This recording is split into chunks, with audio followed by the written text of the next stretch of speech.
Sahabat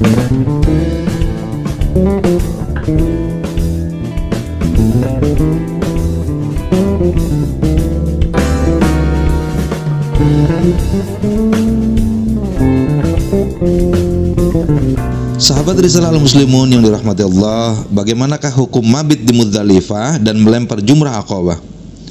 Mabit di Muzdalifah pada malam tanggal 10 Dzulhijjah dan melempar jumrah Aqabah pada tanggal 11 Dzulhijjah hukumnya wajib. Karena dalil-dalil yang menjelaskan kedua masalah tersebut bukan hanya bersifat fi'liyah, bukan hanya perbuatan, tetapi juga amr, yaitu perintah dari Rasulullah. Oleh karena itu, bagi yang sengaja meninggalkannya, maka sungguh tidak sah hajinya. Dalilnya adalah sebagai berikut, yang artinya Jabir berkata, setiap beliau sampai di bukit, dikendorkannya tali unta beliau sedikit untuk memudahkannya mendaki. Sampai di Muzdalifah, beliau sholat maghrib dan isya dengan 1 kali adzan dan 2 qomat tanpa sholat sunnah di antara keduanya. Kemudian Rasulullah SAW tidur hingga terbit fajar. Setelah tiba waktu subuh, beliau sholat subuh dengan 1 adzan dan 1 qomat. Kemudian beliau tunggangi unta qaswanya itu, unta qaswa, meneruskan perjalanan sampai Masy'aril Haram. Sampai di sana beliau menghadap ke kiblat, berdoa, takbir, tahlil dan membaca kalimat tauhid. Beliau wukuf di sana hingga langit kekuning-kuningan dan berangkat sebelum matahari terbit. Sampai di tengah lembah Muhassir, dipercepatnya untanya itu melalui jalan tengah yang langsung menembus ke Jumratul Kubra. Sampai di jumrah yang dekat dengan sebatang pohon, beliau melempar dengan 7 buah batu kerikil sambil membaca takbir pada setiap lemparan darinya, seperti melontar batu kerikil dengan pelanting. Beliau melempar dari pusat lembah. Hadis riwayat Muslim. Hadis yang kedua, hadis dari Ibnu Abbas. Ibnu Abbas berkata, Rasulullah SAW mengirimku pada keluarganya yang lemah.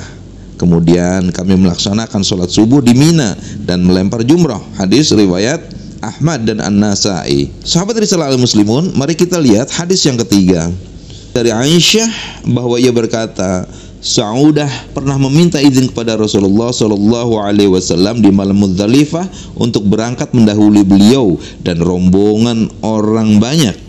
Saudah adalah seorang wanita sabilah, yaitu bermakna gemuk. Demikian menurut Al-Qasim. Al-Qasim berkata, maka Rasulullah SAW pun mengizinkannya. Hadis ini diriwayatkan oleh Al-Bukhari dan Muslim. Dan lafadz yang tadi adalah lafadznya dari Muslim. Dengan demikian, mabit di Muzdalifah pada sebagian malam bagi yang ada uzur, hajinya tetap sah. Adapun dalil-dalil yang berkaitan dengan melempar jumrah Aqabah adalah sebagai berikut. Yang artinya dari Anas bin Malik, bahwa setelah Rasulullah SAW sampai di Mina, beliau datang ke Jumratul Aqabah lalu melemparnya. Kemudian beliau pergi ke tempatnya di Mina. Di sana beliau menyembelih hewan kurban. Lalu setelah itu beliau bersabda kepada tukang cukur, cukurlah rambutku, sambil memberi isyarat pada kepalanya sebelah kanan dan kiri. Sesudah itu beliau memberikan rambutnya kepada orang banyak. Hadis riwayat Muslim. Ini hadis yang keempat.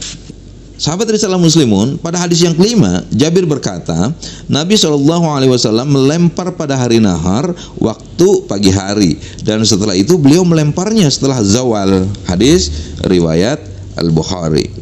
Keterangan berikutnya, mari kita lihat sebuah hadis dari Ibrahim dari Abdurrahman bin Yazid, bahwa ia melaksanakan haji bersama Ibnu Mas'ud radhiyallahu anhu. Kemudian ia melihatnya melempar jumrah al-kubra dengan 7 kerikil. Ia memposisikan Baitullah berada di sebelah kirinya, sedangkan Mina berada di sebelah kanannya. Kemudian ia berkata, inilah tempat di mana surat Al-Baqarah diturunkan. Hadis riwayat Al-Bukhari. Sahabat Ram, mari kita lihat hadis yang ketujuh. Hadis ini dari Ibnu Abbas. Dari Ibnu Abbas, bahwa Nabi SAW mengirimnya bersama keluarganya ke Mina pada hari nahar, maka mereka melempar jumrah pada saat fajar. Hadis riwayat Ahmad. Ini terdapat dalam Musnad Imam Ahmad jilid 1 halaman 320, nomor hadisnya 2938. Demikian ikhwatu iman, bahwa tentang mabit di Muzdalifah pada malam tanggal 10 Dzulhijjah dan melempar jumrah Aqabah pada tanggal 10 juga hukumnya wajib, karena dalil-dalil yang menjelaskannya itu bukan hanya bersifat perbuatan atau fi'liyah, tetapi adalah perintah. Sedangkan perintah atau amar ini asal hukumnya adalah wajib. Aku qouli hadza wa astaghfirullah li wa lakum. Assalamualaikum warahmatullahi wabarakatuh.